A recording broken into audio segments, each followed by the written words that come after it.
Hello, and welcome to episode 7 review, which was, I don't know if the episode was titled Left Behind, but it was the Left Behind episode. Now, in this one, there is no going back and forth between two different malls. Ellie turning on generators and fighting infected to find healing supplies for Joel. Instead, uh, they take refuge in in just a house, in just a random house, and yeah, the flashback still happens, but it kind of plays out the way like the Bill and Frank episode did, where it's showing like if you don't know the games, you'll be like, why are we seeing this? What's the point of showing this? And then it kind of lets you know in the end. It's like, you know, whether it's 2 minutes or 2 days, we fight for every second we get to spend with each other, and then it flashes back right to Joel and Ellie and her finding something to heal him a little bit. It's so yeah, that was I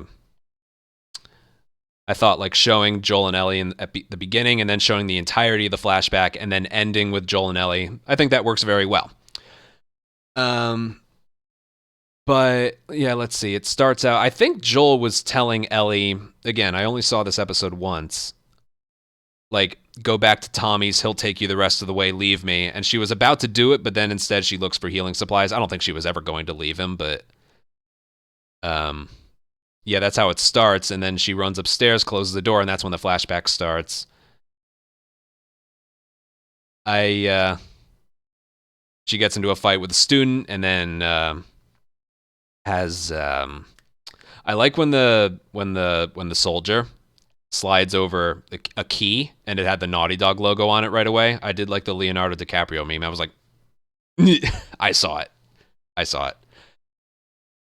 And yeah, basically telling her you can either be like, you have potential to be a leader, so you can be like, our lives are better than like the cleanup crew or something like that. You can be either that or you can be in the slums or something like that, or something like that. Again, basically convincing her to clean up your act because there's some potential in you. Um, and then it pretty much goes right into the beginning of what Left Behind was about, with Riley showing back up, Ellie thinking she was dead, and then I believe how Riley became a Firefly was different. It seems as though in the game, I haven't played Left Behind in a long time. Riley was definitely seeking out being a Firefly. She wanted to be a Firefly for a long time. And even like was looking for them. And then I remember her saying, "All I know is I'm not a soldier." In the show, it's a little bit different. Again, I'm doing this live. Sorry. Gaddy, thank you for a 21-month resub. In the show, her intentions or her motivations for being a Firefly, what was it? I think they told her that she had to clean up shit when she was like training to be a soldier in the school. But it was, oh, what was it?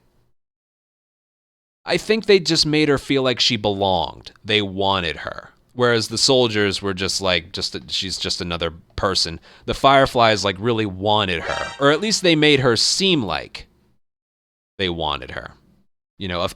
A sense of belonging. She wanted to have a family. Yeah, that was the main difference. There was none of that in the game. But yeah,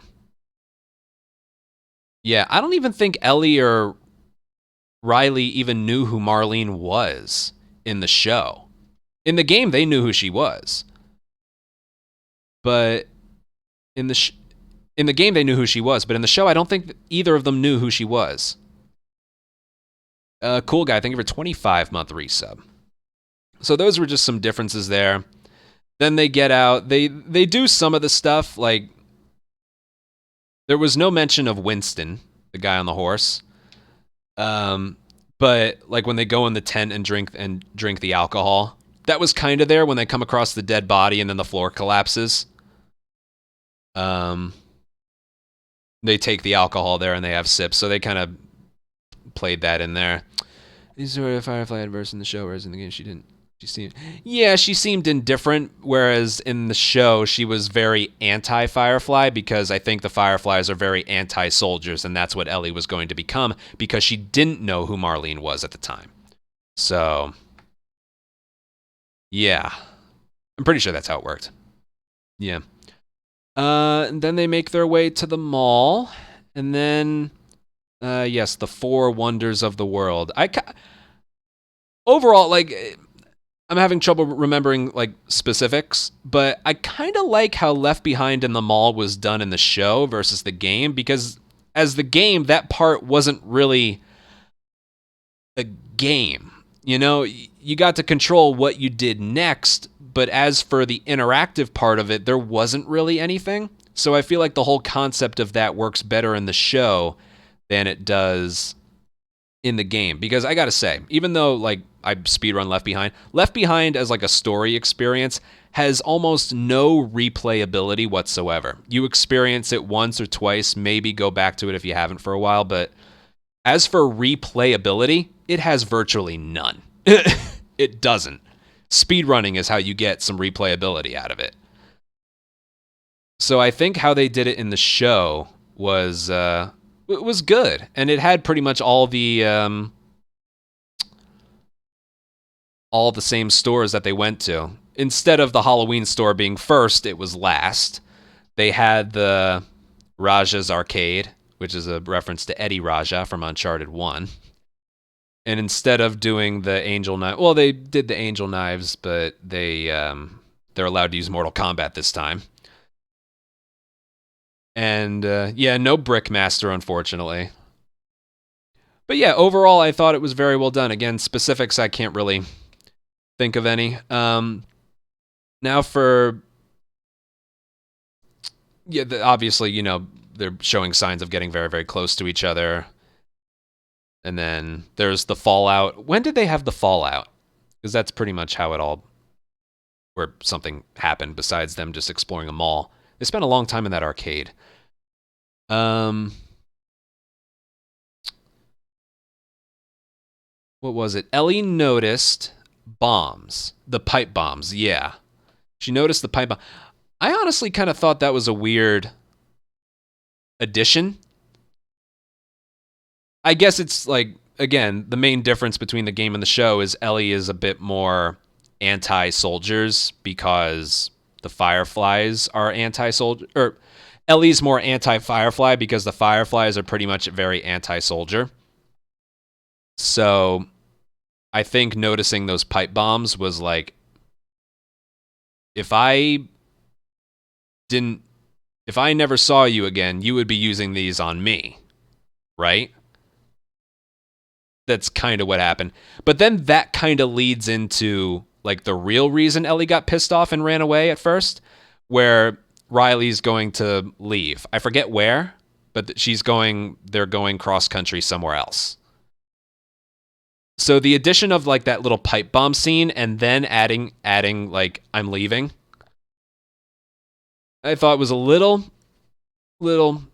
different, kind of a head scratcher. I feel like just the immediate like this is my last day here or something would have been fine, but then they added the pipe bomb scene, so it's whatever.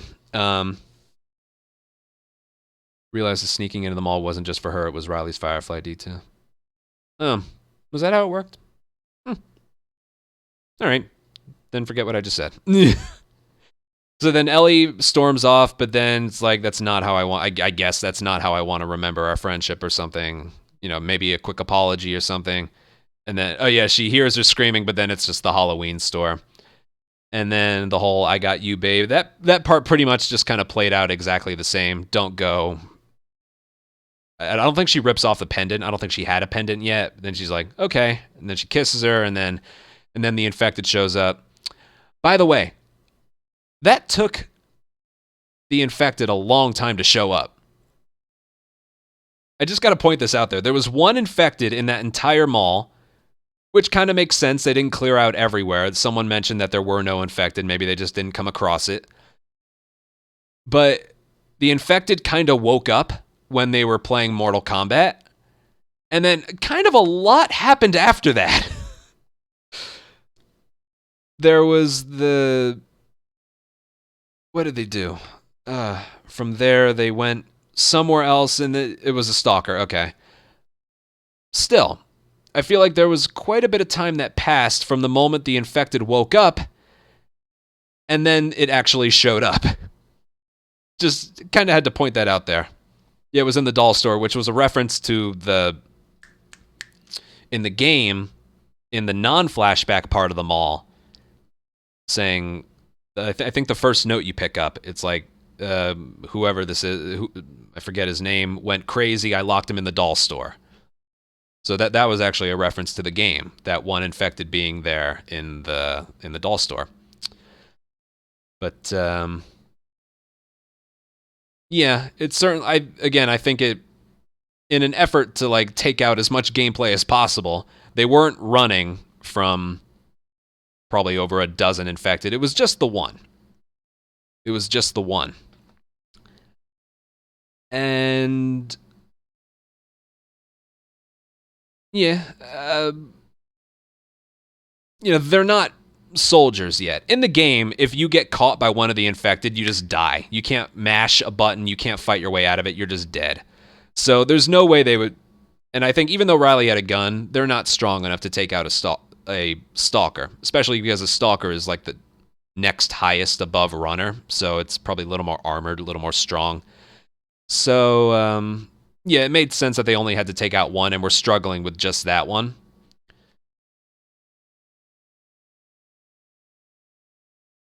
And yeah, and then it's revealed after they both got bitten and probably in the adrenaline. They didn't feel it at first. Ellie's reaction was definitely more like violent compared to the game. In the game, Ellie's just like, no. And in the show, I think, I don't know if she cursed it, but she like yelled a lot more, if I remember correctly. The bites were on the same spot too. Riley got bit right here. And then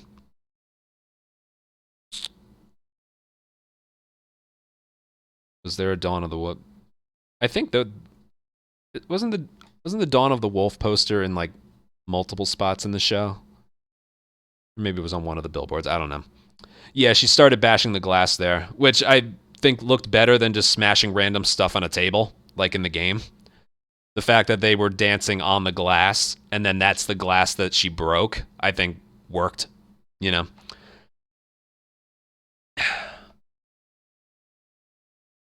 Definitely looked better than just something random on a wood table.